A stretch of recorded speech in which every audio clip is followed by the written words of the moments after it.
Hello friends. Apologies for the jump scare. You're on the other side of the table today, and the reason for that is this is the side that my main fabric stash lives on. We don't talk about the pile. As you may be aware from previous videos, I have a problem, and the problem is I have way too much fabric.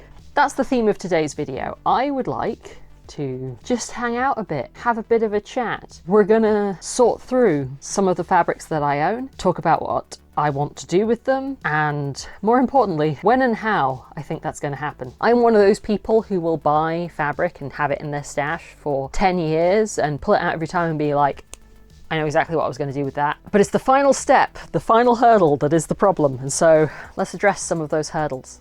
Let's get into it. Let's talk kirtles. So if you watched my Tudor kirtle video, you'll know that I am a big fan. It's a really nice versatile pattern. I know that it fits me quite well. Been beginning to question recently whether it still does fit me quite well. I think I managed to tailor the pattern down to the smallest possible size I could be, and unfortunately I am not always that size. I have a red corduroy kirtle, which I adore. I wear it a lot. So here I have 4 meters of pink corduroy and 4 meters of grey corduroy. Now my vague plan with these two was that I was going to try a variation on the pattern, do something a little bit more Italian. Basically, instead of having a center front closure and a very pointed front waist, I was going to take a slightly higher waist and have a solid front with side back closures. And I think I vaguely had in my head, depending on whether I still have black velvet in the stash, that I was going to try putting black velvet guards on the grey one, which is something a bit more historical. Then we've got the prints. This is a Lewis and Irene quilting cotton. I think it is 3¼ meters because it was on sale and they were running out. The main problem is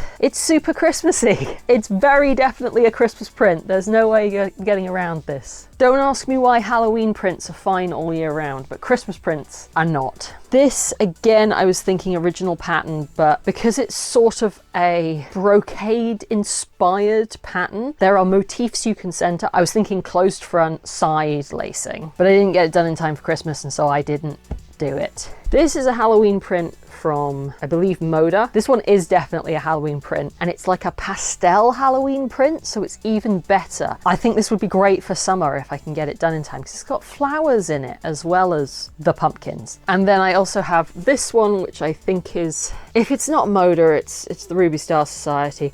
Either way, so this one is super cute. It's got more obviously Halloween motifs with the cats and the jars of eyeballs and all this kind of carry on. But again, a slightly more spring summer color palette. And I definitely bought these two thinking, yeah, absolutely make kirtles out of that. And now I'm realizing how many, because this isn't it, there's more in the pile. I just feel like for every single print I default to making a kirtle, and I don't know if that's necessarily what I want to do. So we might explore some other options. I've recently purchased the Laughing Moon mid-Victorian wrapper pattern. Now annoyingly, I think that takes a lot of fabric, and I don't necessarily have enough of those. Maybe I can wing it. Maybe I can figure something out. I need to print out the pattern and see. So with some of the fabric I have, I'm all ready to go on my next project. It's just a case of finding the time and the energy and the inclination. But for a lot of it, either I don't have any good ideas or I have a project in mind, but I'm not entirely sure how to execute it. That's where National Sewing Circle comes in really handy, and I am delighted to say that they are the sponsor of today's video. National Sewing Circle is your go-to online resource for new sewing instruction, ideas, and information. Whether it's taking you through whole creative projects like this book cover or shrug, focusing in on specific skills like using a walking foot or ruffler, or general information like how to read a pattern envelope or maintain your sewing machine, National Sewing Circle is always making new videos to get you inspired and keep you coming back for more. I found this premium video on small bust adjustment particularly useful recently, as it's a technique I need on almost all commercial patterns, and it's great to have just a quick, clear refresher that gets straight to showing me what I need to do in very clear steps. My favourite part though are the tips and techniques videos, whether I'm looking up how to do mitered corners or specific hand sewing stitches. There's so many talented and friendly experts ready to share their knowledge and help improve your sewing skills. You can get access to all of these premium instructional videos and many, many more, not to mention articles, resources, tips and tricks from expert instructors, and new things all the time by becoming a member of National Sewing Circle. The first 1,000 of my subscribers to click the link in the video description will get a full full year of premium membership to National Sewing Circle for only $1.49. Valid for new members only. So deep in my time of buying mystery fabric, by which I mean lockdown, two things that came up were these two. So this is a very drapey, I'm assuming, to viscose, which explains why it creases so badly. This has a really nice woven in pattern of, I think, ginkgo. It's a little bit hard to see. Wait, which side is supposed to be the front? Is this side supposed to be the front? I genuinely can't tell which is supposed to be the front and which is supposed to be the back. Either way, so it's a navy blue viscose,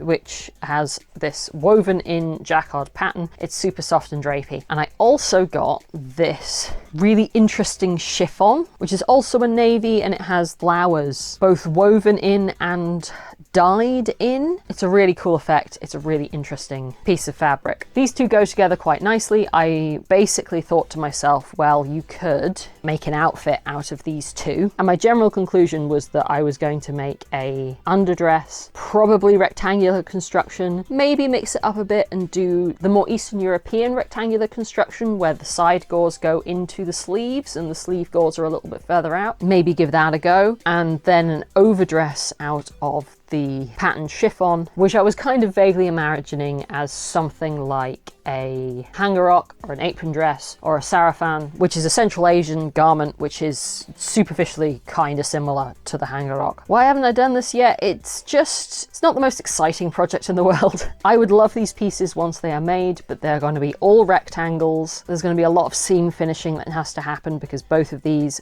fray. This one is see-through, so the seams are fraying. You'll be able to see it when you're wearing it. It's just apathy, that.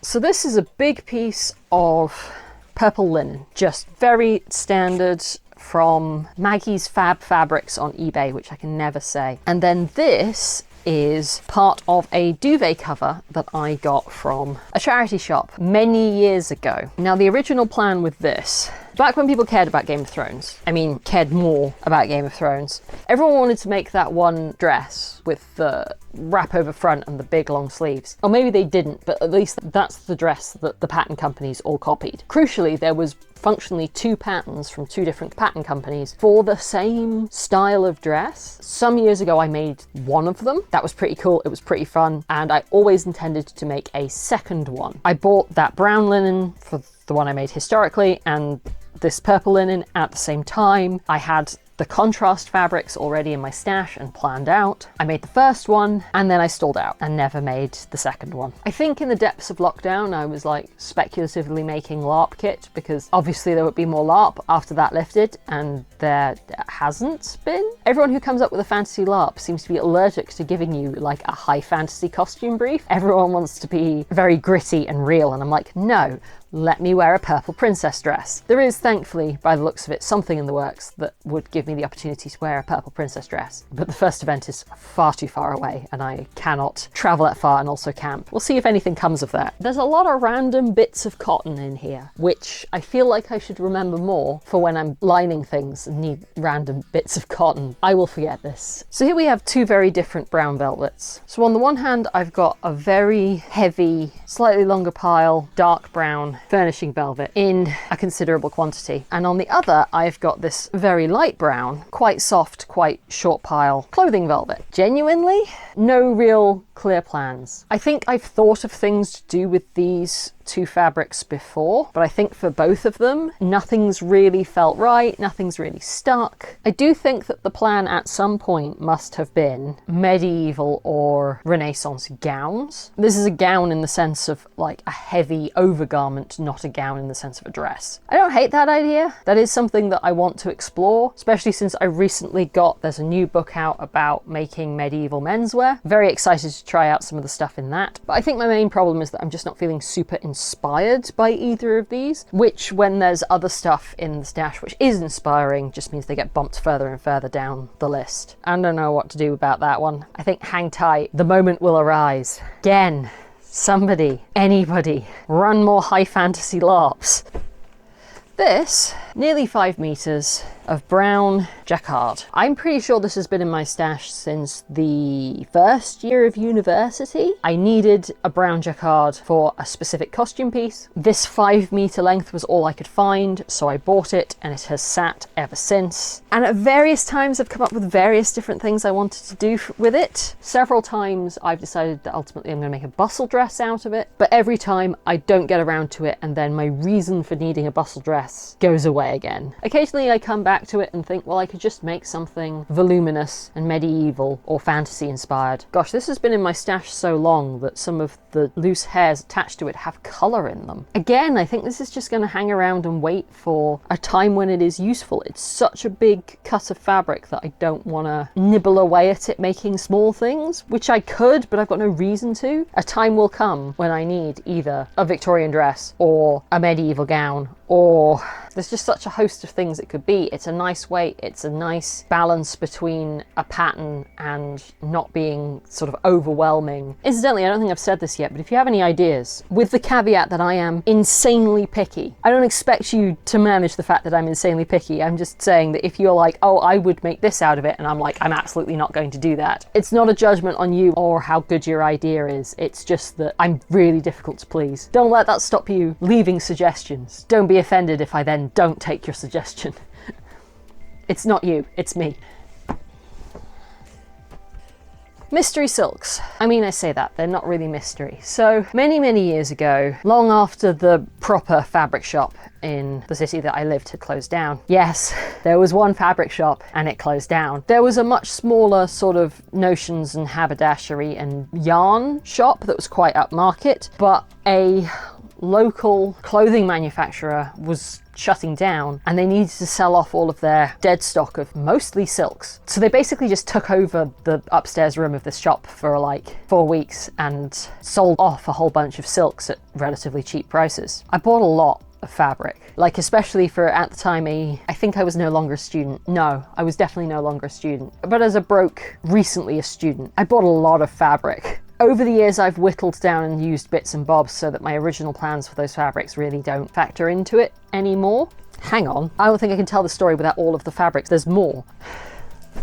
There we go. Still not all of them, but at least it's slightly more of the pile. I had a bunch of ideas at the time, most of which have not stood the test of changes in my aesthetic, changes in my use cases for fabric, and changes in my gender expression. So I have this lovely navy chiffon or something very similar to it with this all over tan pattern. It has this beautiful drape to it. It is 100% silk. At the time I was getting really into like vintage and I thought this would be ideal because it's a very neutral pattern and it's got a beautiful hand to it, and that I just am not interested in those kinds of dresses very much anymore. We have the two checks. What I always remember as being grey, but I think is actually slightly brown. It's a brownish grey. It's very neutral, not quite a taffeta. It's a little coarser and a little softer than I would typically imagine a taffeta to be. I think there's 4 meters of that. There's a very similar pink check, a little bit coarser than a taffeta, softer hand than a taffeta. Gorgeous colour. Absolutely cannot fault my taste at all. I thought that these two, one was going to be a bustle dress and one was going to be an early crinoline with ruffles. There's 4 meters of each of them. Even if you cut fabric like I do, I might get a bustle dress out of 4 meters if I was really miserly with it and also probably used an accent color. There's no way I was ever getting a tiered ruffled crinoline gown out of 4 meters. That was never going to happen. Above and beyond that, I'm just not that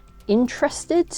I'm always going to be obsessed with bustle gowns. That's never going away. But I have very few opportunities to wear them, and I already have several. Yes, I can and probably should put more effort into figuring out a bustle dress pattern that really fits me, but there's extras for that because that also means figuring out a Victorian corset that actually fits me instead of is just sort of weirdly woman shaped. And then when am I going to wear it? At this point, I'm going to have to run the 1880s Victorian fantasy that I want to see in the world. Checks are also a really neutral pattern though. You can use checks for a lot of human history. So there is the option of using these for a different period in history. I just have never made up my mind or had a good reason to pick a different period in history. And increasingly these days, I need a reason to do a historical costume that is a woman's costume, especially since increasingly I don't play women at LARP games. Ah well. We also have a couple of fabrics that I just picked up because I picked them up. I liked them. I liked how they looked. They didn't have any good reason. So I've got quite a lot of this. It's, I think, meant to be a lining silk, but it is 100% silk in the most astonishing turquoise colour. I refuse to line things in silk for one reason and one reason only. I sweat. So silk linings just get wrecked. They look awful. Even if they start out looking lovely, they look awful after I've worn it to 2 games. I did want to use this as an outer fabric and just sort of reinforce it with a backing cotton or something, but I have no idea what for. It's just such a great colour. There's quite a lot of it. I also have this incredible purple, not quite a dupioni. There's a couple of meters of this. It's the most incredible, like deep plummy wine colour. This is such a great colour and weight and length of fabric that I have had plans for what I was going to do with this multiple times, and every time the game I was going to make that for doesn't happen for some reason. So I'm starting to lose my mind a bit with that one. And then there are, so a big chunk of the fabrics that I bought were for a specific project. This was the time when the Hobbit movies were coming out, and when the Hobbit movies were coming out, I got into my personal favourite hobby horse, which is that when Thorin dies, sorry, spoilers for a 100-year-old book, when Thorin dies, someone else becomes king, and I'm like, but he had a sister. Does everyone remember that he had a sister? Filian Killy had her mum. Her name's Dis. She's Thorin's sister. Anyway, at the time, I was like, Hollywood is just afraid of female dwarves and their magnificent beards. I started designing what a dwarf queen would look like in the Peter Jackson universe. I never got very far with it. I bought all the fabrics with like vague ideas in mind, and at the time I was still very new to making costumes, especially big complex costumes. Don't do it like that. Don't like imagine something and go out and buy all the fabrics for it and then realize that you don't have a plan. You got to make the plan in detail and then you start choosing fabrics. It did mean that I had a bunch of like really good fabrics just hanging around in my life for a while, and over the years I've actually like used some of them for other stuff, but there are a few holdovers. I have this really gorgeous shot silk, but it's shot purple and blue, so it's just very, very subtle. I think there's like a meter of this. This was going to be the covering on the stays, which I was also going to embroider with gold work and use like gold jump rings and findings to give a relief effect. I was going to put dragons on it. It was going to be great. Still not 100% certain that I don't want to do that project someday. It's just such a big commitment. I have this really lovely, really light and flowy patterned silk in this amazing deep forest green. This will 100% be LARP kit someday. I can tell. I just know, but the right thing has just not come up. And then this really dramatic, almost corded brown silk dupioni. Again, I do not understand why I have not had a LARP event where this would be an appropriate fabric choice. And I can only conclude everyone is afraid of high fantasy and letting people wear fancy costumes. We shall see what happens with those guys. But because they're silk, I'm not too keen to rush into anything with them. They can hang around until I have a reason. That's okay for silk. Silks were the plan. So this is another silk that I got at the same time as all the others, because that's honestly where I bought 90% of the silk in my stash. I would love to be in a place where a higher percentage of my stash was nice fabrics like silks, and where I was like, I'm never going to stop buying fabrics without a project in mind, but I would like to. I'm at the place now where I can occasionally speculatively buy 8 meters of £10 a meter silk from Ammo Threads without a clear project in mind, just because I like it a lot. Like, that's not going to be a regular occurrence, but that is the kind of thing that I can do sometimes, but I don't because my stash is full of random crap. You see my problem. Unlike many of the other silks that I bought way back when, this one does have a plan in mind, and I have never got into it and unfurled it to see if it's actually enough fabric to do that. It's another very lightweight lining fabric, so I would need to back it. And the problem is that I need to finalize my fitted kirtle pattern to then derive from it a coat hardy pattern so that I can make the dress from The Last Unicorn. I don't normally do cosplay. I'm very into like original stuff. I just, for some reason, that one, I need that one. I need the dress from The Last Unicorn. The other one, so this is a kimono bolt, and by the standards of kimono bolts, this is a long one. There's a lot of this. It's, I believe, silk. It has a really nice crisp hand in the way that some kimono silks do. It's this gorgeous orange check, almost red. Problem is I knew exactly what I was going to make with this. I was going to make a floor-length coat, the style of floor-length coats that certainly my first few years of LARP was basically all I wore. Fitted top, long flowing skirt, some kind of interesting sleeve thing going on. I wore so many of those. They're all basically just the Once Upon a Time patterns from Buckles, every single one. This was for a character that I never got to play. And unlike some of the other LARP costumes that I never got to make, where I'm just like, okay, we'll just move on from that, no longer have an emotional connection to this costume, I was really bummed about not being able to play this character. And there's not been an opportunity to sort of rejig them for a new setting. I'm just going to say it again. Epic fantasy, high fantasy, let us play high fantasy games. Let me wear red plaid silk, orange plaid silk, who knows? To your game. It will improve everyone's life.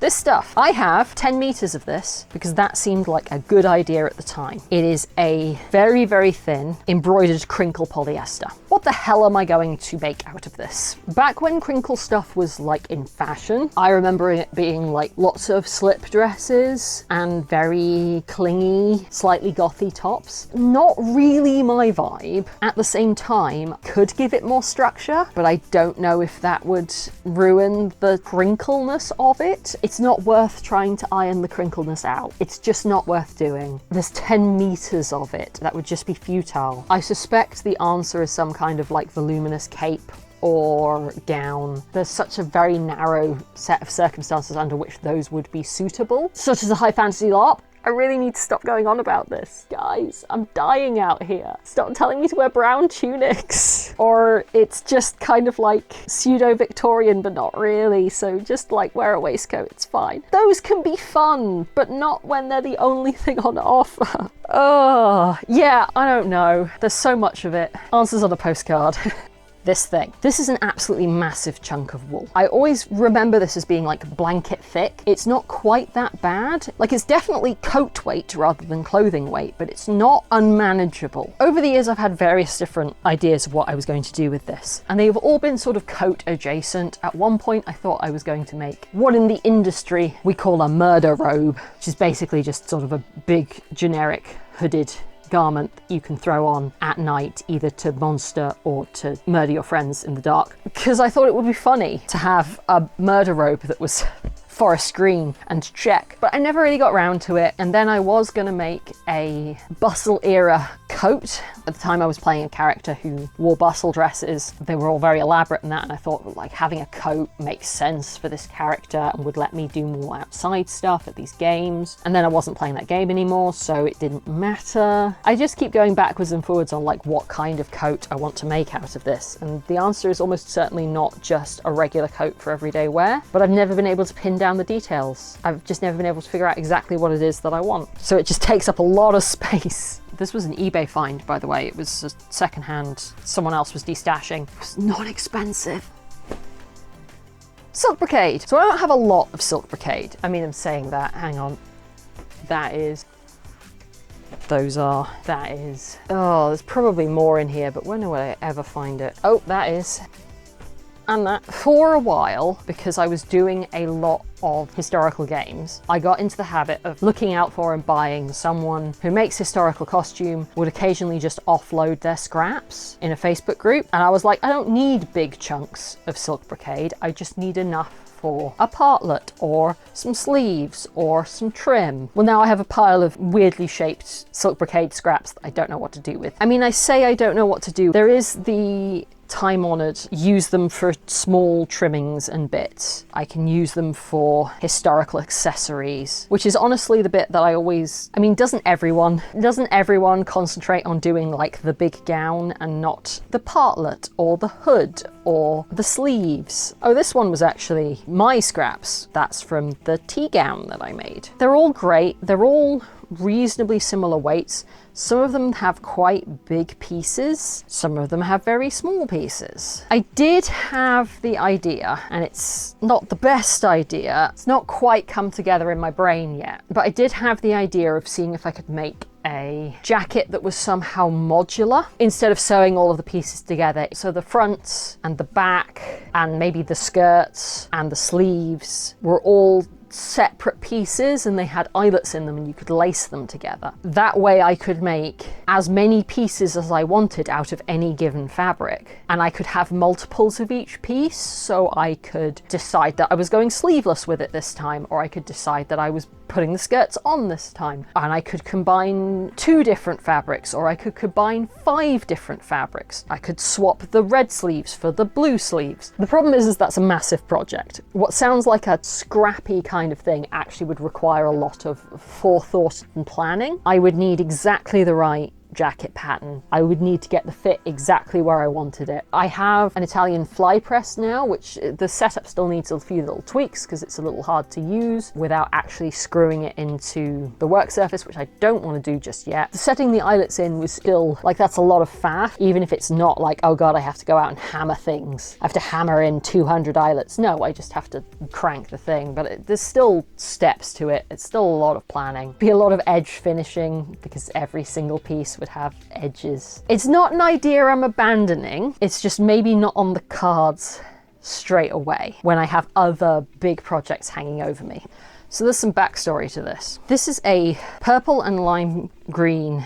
It's darker than lime green, it's more of an... Anyway, it's a purple and green houndstooth checked wool. This is 100% wool. It came with 2 smaller pieces of purple wool. Somewhere I also have those. I was considering playing a field LARP system in spite of my better judgment. So I was looking for wools. I was on a very strict budget. So I was looking on eBay for secondhand remnants. And excitingly, a lot of what I could find cheaply as 100% wools were wild patterns. Big green check, that's where that came from. There was a bunch of tartans and there was this, all of which were not on brief according to the explicit wording of the costume brief. There's a whole bunch of reasons why I didn't end up playing that game, but that was certainly one of them. And ever since, I've just been determined to use this lime green and purple houndstooth fabric in a distinctly historical manner, despite being not a very historical color combination or pattern. I think my front runner, actually maybe it still is my front runner, and has been basically the whole time, is Dressed from Patterns of Fashion 3, 4? 3, which is a dress designed to be worn with a gown over the top, so only the front and the hem of the dress are patterned or made of a more decorative fabric, and I think that this would go great for that. I think we can make that happen. We're a bit more than halfway through the main fabric stash, so brief interlude. Thank you to everyone who gave me book recs on my previous video. I appreciate the sentiment, if not necessarily all of the content. It's one of those things where you're like, Terry Pratchett fans can't be that bad. I would still consider myself a Terry Pratchett fan. And then people in the last video where I explicitly said, I'm not interested right now in anything by a straight white dude writing a doorstop, recommended me a straight white dude writing doorstops. Like, that is what Terry Pratchett is, you guys. Like, I know he's very good and moderately inclusive and very funny and all this. Rest assured, I have read Terry Pratchett. However, he is a straight white dude writing doorstops. You're not helping the reputation of Terry Pratchett fans. Anyway, however, some of the recommendations were on brand. Off the back of this, because everyone keeps telling me to, I have indeed read now Gideon the Ninth.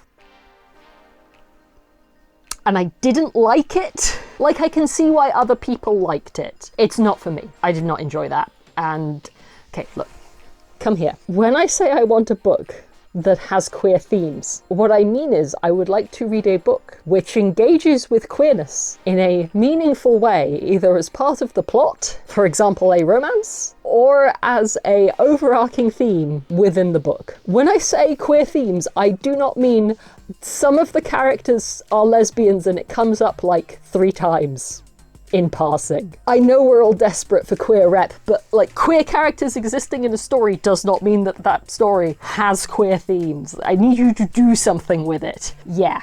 So that was a bust for me, is what it is. We'll just move on from there. What else was there? A bunch of people recommended Becky Chambers. I've read Becky Chambers. It's fine. Not really. Like, I've read a couple. I'm done now. I know how they go. I like a bit grittier and more plot driven.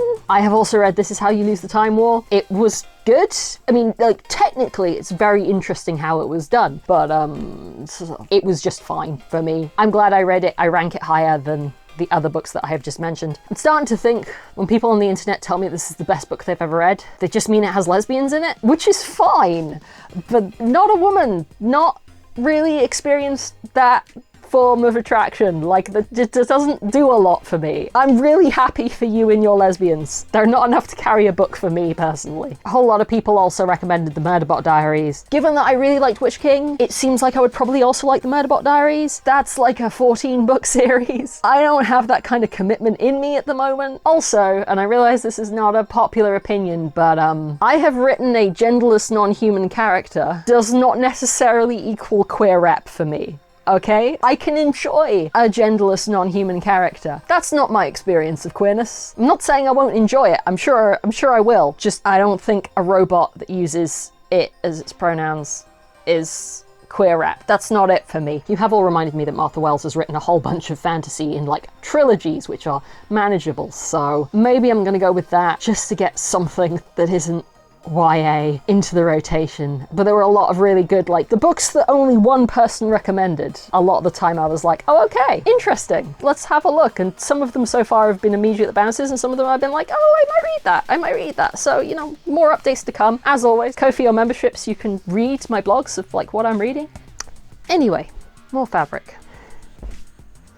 So this is ball beaters of a pretty thin but pretty dense boiled wool in this dark red colour. I bought this off a friend who was destashing. You'll very quickly realise in this channel that I never pay full price for anything. I didn't really have a plan for this when I bought it. It was just very good. Yeah, I got nothing. Genuinely, not a clue. Gown? This is a particularly fun checked brushed cotton flannel. I originally bought this because on eBay it was labelled as wool. It was not wool. The tag on it was in German, and the German word for cotton is like Baumwolle or something like that. I had various elaborate kit plans for this over the years, taking advantage of the fact that it's a weird selection of colours and plaid, two things that fantasy kit brief makers hate to see you wear. I think I'm going to make pyjamas out of it. I don't know if that's going to be pyjama trousers, which is what I normally wear, or like a dress, which is what I prefer for the summer. I don't know. It's brushed cotton. It's pyjamas. This is pyjama. This, again, if you're new to the channel, hi. I buy a lot of sheets because they come in exciting fabrics that I then want to make clothes out of. These days, almost exclusively buy Halloween sheets. However, I can trace back where that desire came from, and it is this. So this is a double sheet set that I think I got from Primark in like my last year of university. So this is a while ago. Problem is that I bought it because I'd seen this pattern and assumed that the whole thing would be the same all over, and of course it is not. So the other side of the duvet cover is this really different pattern, which no longer worked with what I wanted to do, because what I was thinking then was 18th century. It's in this weird space where there's probably enough to make some of the comfortable dresses that I'm making like staples of my wardrobe, so I probably could make a kirtle out of it. It's very thin. I don't think that would be good. I could probably make one of the hanbok dresses out of it. I already have one that's white. Do I need one that's cream? Summer dress might be the answer though. I'm gonna keep figuring out pattern-wise, but summer dress might be the answer. So you know me, you know I love a quilting cotton for garments. Here's a selection of those. This was a remnant piece. It is little foxes. I remember this being quite big. I was looking at it and going, I remember this being like 3 meters. No way this can be like 3 meters. But I know for a fact that this is 4 meters. So maybe it's right. So I have the foxes. I have this, obviously. This was, I bought a whole load of Christmas themed quilting cottons when I was playing a LARP game that was Christmas themed. If you're thinking that sounds jolly, it was not. It was a horror game. I also have this, which I bought as a remnant, which is a Lewis and Irene border print. There's this all over Alice in Wonderland print, which is directional, but other than that, a lot of fun. I forget how much there is of this. It's quite a lot. And then I have this. It's another border print, this time in this super cute little pastel-y fun spring colours. So, what do I want to make with these? Let's just head it off the pass. I could make kirtles. Don't think I want to make kirtles, especially not from the border prints. That would be really awkward and a bad use of that fabric. Certainly for the border prints and the Alice in Wonderland print, whatever I originally bought them for, because I originally bought them for something. I think I was maybe thinking skirts or whatever. I actually think the answer is Lolita dresses. Less clear on the foxes and the Christmas trees, but certainly the border prints would look incredible. And the Alice in Wonderland is basically on brand anyway. The other two, I think I need to figure out how much there is, because I think it's like 4 meters and like 3, but I don't know. Once we figured that out, potentially we're back into the rotation of historically inspired semi-casual dresses that I appear to be collating. So maybe it's a wrapper, maybe it's an earlier kirtle, maybe it's a hanbok dress. What the heck is this? So the answer is that this is a crinkle effect, weirdly ribbed pink heavyweight fabric. I think it is. Yep, it's stretchy. I genuinely cannot tell you what I was... No, that's a lie. That's a total lie. I can tell you what I was thinking when I bought this. This was a remnant. I picked it up because I thought it looked interesting. I didn't really have a clear plan, but at some point it occurred to me that I thought you could make this into like a cocoon coat from like the 20s or something. I don't hate that idea. I think it needs some fine tuning. It's certainly an interesting fabric to try and do anything sculptural with, because on the one hand it is kind of heavy and it's got body, but on the other hand it is a knit, which means that it's more inclined to drape than hold its shape. I think the pattern and the way the fabric looks does lend itself to something kind of architectural, but we shall have to see if the actual qualities of the fabric hold up to that. This is one of those pieces of fabric that I've had for over a decade at this point, well over a decade at this point. I just have no idea. This is probably the least interesting segment visually. Textured white cottons. Don't ask me why I have so many textured white cottons. So I have this white cotton fabric with, I was going to say irregular, but they're not irregular. They are just, they're spaced in a pattern. Anyway, it's got pin tucks all over it. I have this big piece of white cotton with a chain stitched embroidered pattern all over it. I have this piece of white seersucker, I guess. It's definitely got the vibe of seersucker if it's not technically that. And then this little piece of embroidered white cotton with a floral motif. So there's two directions I could go here. On the one hand, perfectly reasonable summer dresses. I am that person who advocates for wearing all white clothes. If you want to look like an adult who's got your stuff together, wear something that's all white. It looks so grown up and honestly much fancier. White is fancier than any other color because you're like, yeah, I have something that is completely white and I've maintained it completely white. This is something I will stand by. However, again, I think these were all either charity shop finds or someone else's D-stash. I know what I got these for. The plan, I have a absolutely massive quantity of beads. They're all in shades of like blue, green, some metallics. And in my head, particularly the embroidered cotton was perfect because I was going to make a dress, probably like a ball gowny kind of dress, in this white textured cotton and then bead it really heavily, following the lines of the embroidery, taking inspiration from the textured pattern already in the fabric. Now, you can see the obvious problem. That is too long-winded a project to make for most LARPs. That is a project that would take me years. So I would have to find a pattern I liked, make sure it really fit well, cut all the pieces out, spend however long beading. Hope I had enough beads, or enough of the right kind of beads. I'm not too stressed about that one. I think I would just do it in a very free-handed kind of way, and like as long as it was all roughly the same color palette, in my head it would be beaded so heavily that it wouldn't matter if I was like changing. It was a different kind of beads on the bodice front than on the sleeves than on the skirt. The general theme and color scheme was staying more or less the same. One set of seed beads is not a million miles different from a different set of seed beads. Anyway, do all of the beading, sew it all together, and at that point hope that it still fit. It's something that I've been holding off on because I have projects that I started in 2020. Even just 5 years later, I'm looking at them and going, I don't want that anymore. I don't want to finish that. I'm no longer interested in that object. What can I say? A lot has changed. Sometimes you put off doing things because they're just boring, and sometimes you put things off because they would take a million years, and what if you didn't like it when you were finished? So these are really old. And by really old, I mean, I think at least one of these bits of fabrics dates back to, I was still living with my parents. This is 2 4-meter lengths of very finely striped red cotton. I initially bought one. Some years went by. I realized that 4 meters was never going to be enough fabric to do the project that I had in mind. I spent a long time on and off searching online for another very finely striped red and white fabric. Eventually found one, ordered another 4 meters, and then when it arrived, was not completely confident that the stripes were the same size. I'm still not 100% sure on whether the stripes are the same size. The fact that I have them wrapped in 2 different directions. They are both stripes running parallel to the selvage. They're not, I wasn't that foolish. Anyway, what did I want to make with them? I wanted to make a robe à la Française. Certainly for me, 20 years ago, it was a dream project. I had Patterns of Fashion 1 as an older teenager. That was quite something.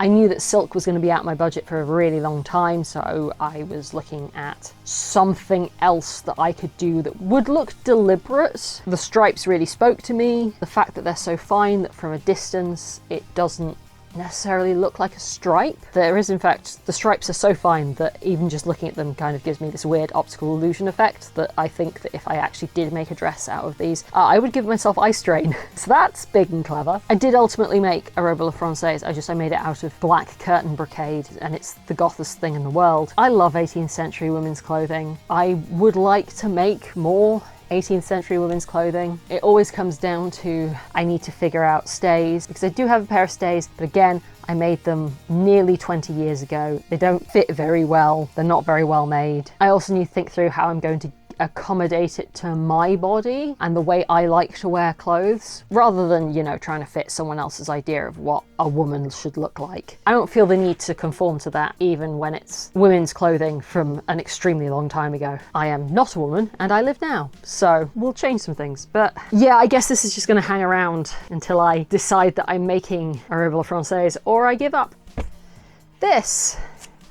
So this is another kimono bolt. This one is a wool. It's very fine, it's very soft, and it has a absolutely lovely pattern that is simultaneously, like, I look at it and go, that's a kimono pattern. But I also think it does an okay job at medieval brocade. And that's why I got this. If it wasn't the first, it was one of the first Morgandana videos I ever watched, and it was making the short fitted gown with the dagged edges. And I wanted one. And like so many things in my stash, it has been sat around waiting for me to finalize, or at least do a better job of my fitted kirtle pattern. I don't have time to do that right now. So this is gonna continue hanging around until I have not stopped wanting to make that. So we're just gonna have to wait for me to have the time to sort out that pattern. Because once I do sort it out, once it's sorted, you know I'm just gonna make like 12 of those things. In exactly the same way, I'm just like, I'm gonna make 12 Tudor kirtles. It's gonna happen. I think we need to tackle where my stash initially overflowed from under the table is onto the shelves. And so now I have all this fabric on my shelves and a stack of books on my cutting table. That feels wrong. So we should sort that. Random scrap cotton, random piece of metallic-y foiled chiffon-y stuff, random piece of kimono silk that's a bit worse for wear and I think left over from a project, random bit of cotton, random bits left over. What was this? What did I make? What did I make that was grey and heavy?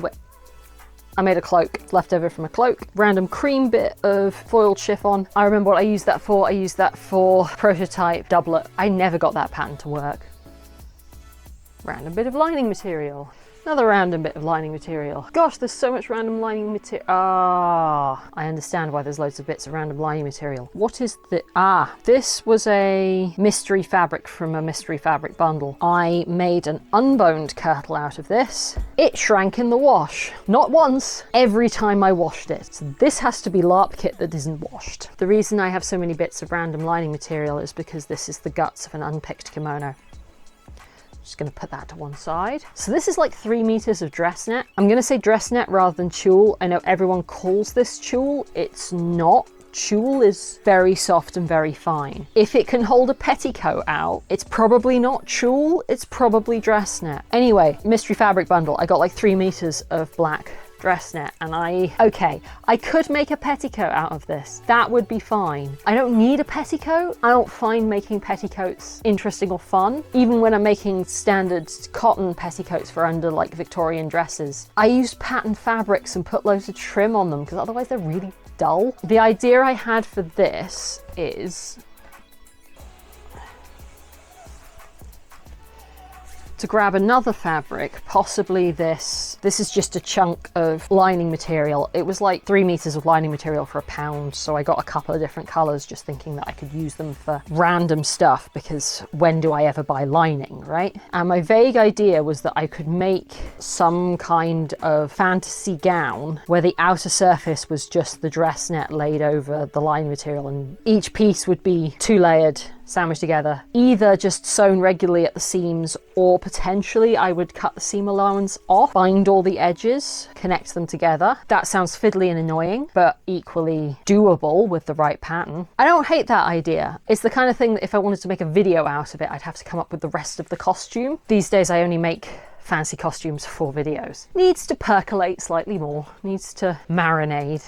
That's another kimono lining. As well as the silk brocades, I have lots of little bits of plain silks. Same basic idea, good for trims, good for patchwork.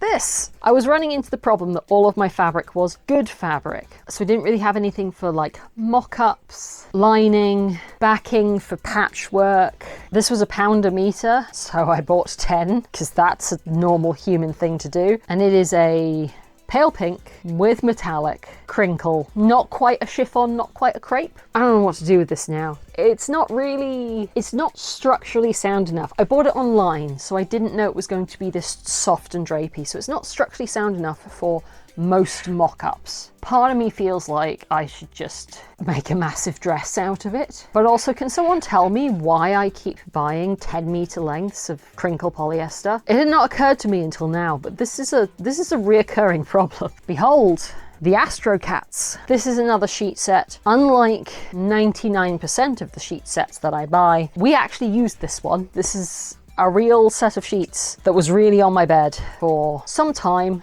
until we decided that it was too tired, and I was like, well, obviously don't throw away the pastel rainbow space cat. Obviously I'm going to wear it. I know exactly what I want to make out of this. No idea if I've got enough fabric, but it is a big, elaborate, kind of pointless costume, which meant I had to have the time and the energy and the inclination to make a big, elaborate, kind of pointless costume for YouTube. It's a historical era that no one cares about, so it's a pretty hard sell. Well, I'd say it's a pretty hard sell to go from that, but it's only a hard sell if you jump off from selling people on the grounds of them liking the historical era. If you're just like, I made a big fancy elaborate costume and it has space cats on it, the fact that it's based on a historical pattern is kind of incidental at that point. So it's mostly the time and the energy and the inclination. I'm gonna level with you there. I need mock-up fabric, take 2. Again, it was £1 a meter. It looked like I had learnt from my lesson from the crinkle chiffon. Not so much. The pattern's fine, the pattern's relatively unremarkable. but it is, I think, meant as an upholstery or furnishing fabric. It's not super thick. It has more body than like a standard cotton. So it's been more useful than the Crinkle chiffon. It's not been my all-purpose mock-up fabric as I thought it was going to be. These are not recent purchases, by the way. Both of these I've had for minimum 4 years, if not 5. I regularly get some use out of this just because it's a good structural lining fabric for a lot of things. If I need it to not show through, I can use the backside, which is not white, but it's very pale. Otherwise, it's cream with pink and blue abstract flowers on it. That's fairly neutral. This is just going to hang around and get chipped away at as I need inner linings, structural layers, a foundation, mock-ups for sturdier pieces like doublets and stays, and it's okay. It does its job. This is wool that I bought off someone who was destashing. I think it's 2 or 2.5 meters each, black and red. This is nice wool. This is what I would consider to be a suiting or dress weight wool. It was a really good price. It's a solid color, it's wool. It was going to work for LARP kit. Unfortunately, I immediately got an idea of what I wanted to make out of it, because I decided I wanted to make a fitted kirtle that was party colored, so half and half, but also I was going to do like some chevrons over the hips, so it was actually closer to being quartered than just party coloured. Can you guess why I haven't done that yet? Yes, it's because that pattern doesn't yet work in the way that I want it to. So yeah, they're just gonna hang on until that happens.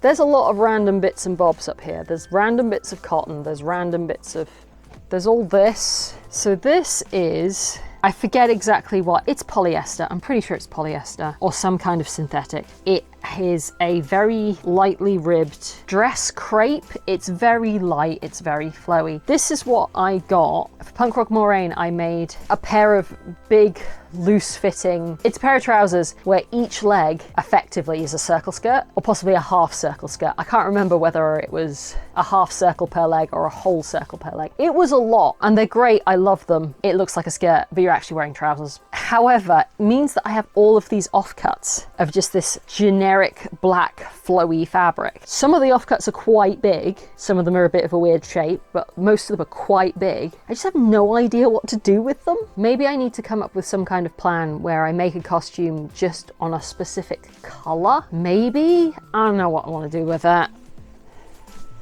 And then we've got this. So these fabrics all have to stay together because they are part of the same video. I started this video 2 years ago, at least. I've not really got any further with it in that whole time. This is the bit of YouTube they don't tell you about, is that sometimes you will just do things and they don't quite work and you're not sure how to fix them. If I was more diligent about my upload schedule, I suspect that I would have had to push through and come up with something. I wasn't.